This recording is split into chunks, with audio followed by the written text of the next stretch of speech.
Welcome, welcome, and welcome. You can see we have a couple of prints here. Today we're going to talk about printing a little bit and mostly go through this stack of test prints I've made quite some time ago. I think I had something in here from 2018 or something. Most of them still look good. Some of them I'd sprayed with like different stuff to, I don't know, do other things with. Like these, where I like handwrite on them or play around with whatever. But that's not the point. I have this stack here. This stack is a bit more not suited for work, as you would say. But we'll get to that later, and rather, this will be a separate video for my Patreon only. Patreon.com/Teymur. Link below. Anyway, that's going there.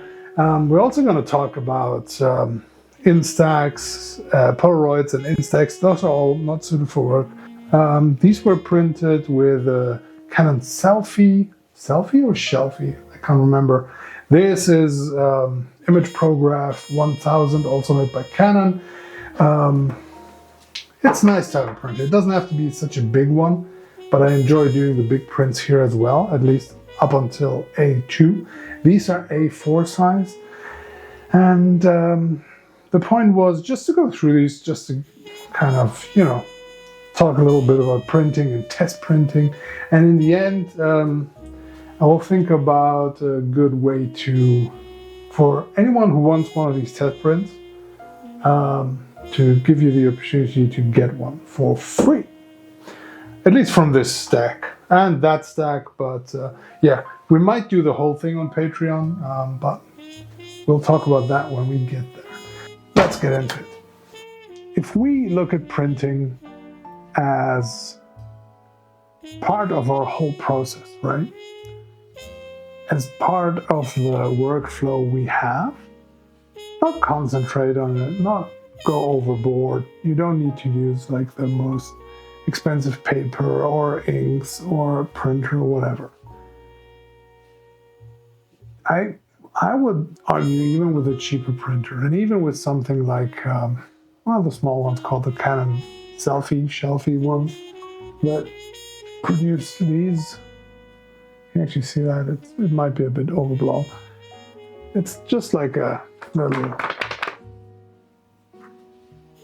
I think they use like the thermo whatever printing thing. But anyway, there's they're not cheap, but they're kind of cheapish. But even if you have like an older black and white laser printer or something, to have that and add that into your photography workflow might be such a great idea for developing yourself as an artist, as a photographer, and evolve the way you work,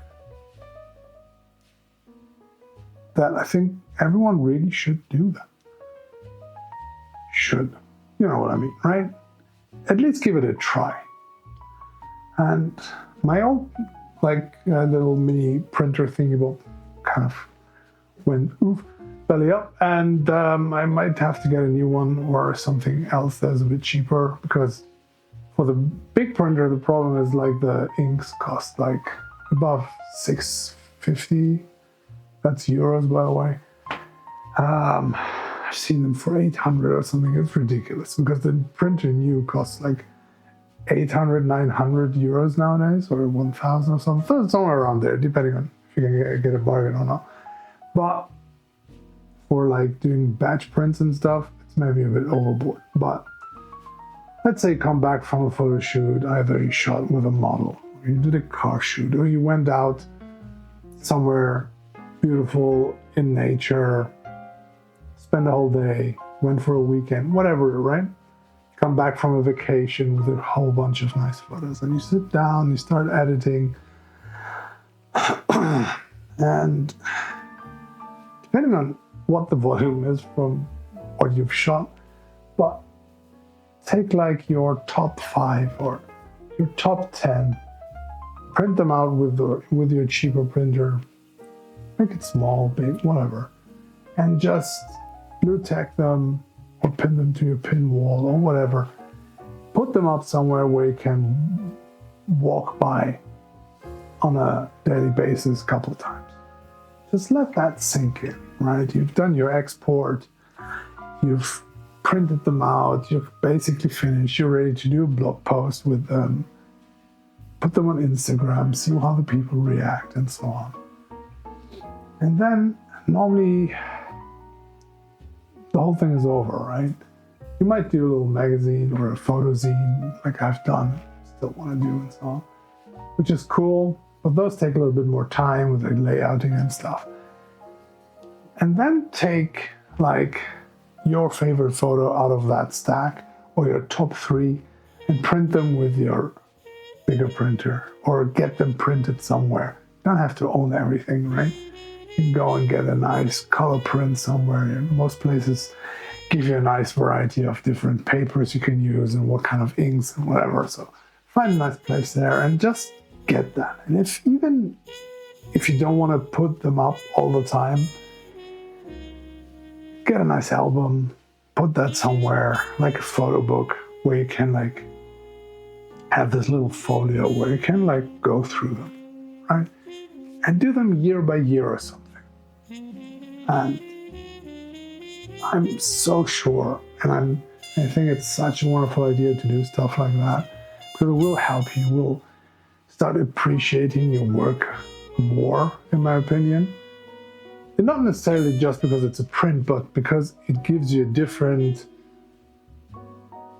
point of view for your work, and it gives you a different appreciation of your work. And I think that's something that is a great help, and it's a good thing to gift to yourself, besides having like another piece of gear or something. But as I said, just use something cheap. Even if you go to the next copy shop or something and get a bunch of those just to hang on your wall somewhere with some tape or something, just for a couple days, just to get a feeling for what you want to go for. Even if the pictures are in color and you have a black and white print, doesn't matter.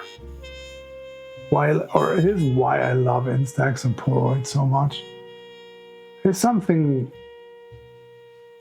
tangible, but it's something, especially with Polaroids and Instax, it's not fussy. You can't really like destroy it that easily. You can do with prints, obviously, but even a print that has like a couple nicks here and this and that and doesn't feel perfect anymore.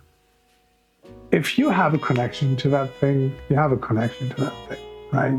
If you like that photo, if you like what you created there, something that can be very, very powerful.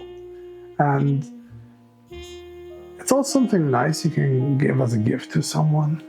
Frame it, give it to them for their birthday, whatever, right? There are so many options what you can do with stuff like that.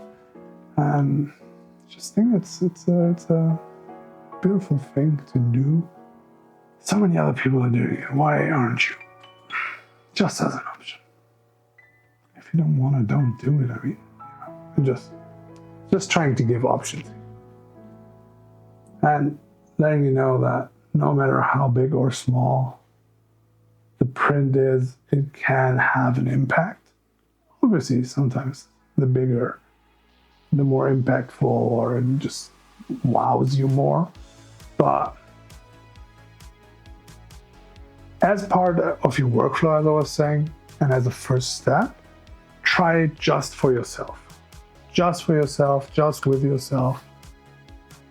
And just try that. And I think, there's something there. Either way. It's getting late. Gotta edit this video. And start looking for fresh new ink from a big printer. And maybe a replacement for that small one that died on me. Anyway. Thank you for dropping by. Have a fantastic rest of your week, and maybe drop by my blog website, tamethebeast.com/blog. I'll post a weekly recap blog post every week on Sundays around noonish Berlin time. And there's mostly always every week photo post. We do these videos, this and that. Come there, check out the blog. There's some fun stuff on there. And if you still haven't enough, I have a Patreon for all the not suited for work stuff. And the not suited for work portion of this video will be on my Patreon as well. And as for the giveaway, if you've seen one of the prints here that you actually would like to have in that size as it is, out of that stack, I'm not going to reprint any of those. Come over to my Patreon, become a free member. I would much appreciate if you become a paying member. We're called Beasties on my Patreon. And but there's the free option as well, obviously, if you want to check it out. I try to post things for the free members as well, obviously. But if you become a free member or a paying member, we can get in contact. You can let me know which of the prints you want. We'll do one per person, I think. If that changes and we make it 2, I will let you know on there. But at least 1 for free. I don't care where you live. I'll send it to you. And, if you choose one that is a bit, has a yellowing or something kind of icky happened to it with the spray stuff. I tested on a couple of these. I'll let you know when we figure something out. Maybe you can find something else. Right? So, thank you. See you in the next one. Bye! 音楽大好き。これは RBNA ラジオ。